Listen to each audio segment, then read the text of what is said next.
Dos batalyon del militar el llega na ciudad de Zamboanga para aumentar el fuerza del quien tabisya para na ciudad de Zamboanga para este mes del Pascua. Asigun con el commander del Joint Task Force Zamboanga, Colonel Juvimax Uy, este grupo amo el batallón del Marines desde MBLT 11, quien ya completa llega anoche, y el grupo del 11 Infantry Battalion, quien ya designa sila para na sentro del pueblo.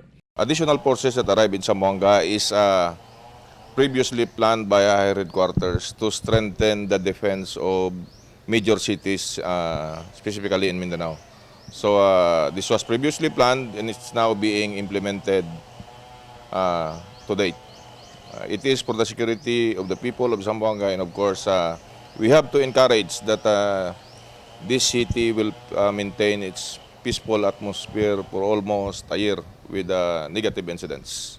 Asigun kun Uy, tiene bastante fuerza el designa sila para con el ciudad y bastante el 2 batallón para bisya el boundary del ciudad para na otra probinsya asa na sentro del pueblo. Currently, there are 2 battalions deployed in Zamboanga. The Marine Battalion completed its deployment last night. 11 Marine Battalion from Basilan. The battalion is based in Sangali. And of course, 11 IB. And there are sizable forces for the security preparation this Yuletide season.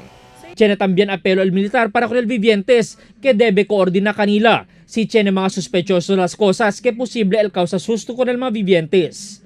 Mientras tanto, alegre el oficial después que alaba kanila el alcalde Ben Climaco na buen trabajo y mantenida del buen paz y orden na ciudad de Zamboanga. I'm glad that the mayor commended the Joint Task Force Zamboanga. Of course, it's our job that nothing happens in the city. Albert Luna, Dateline Zamboanga.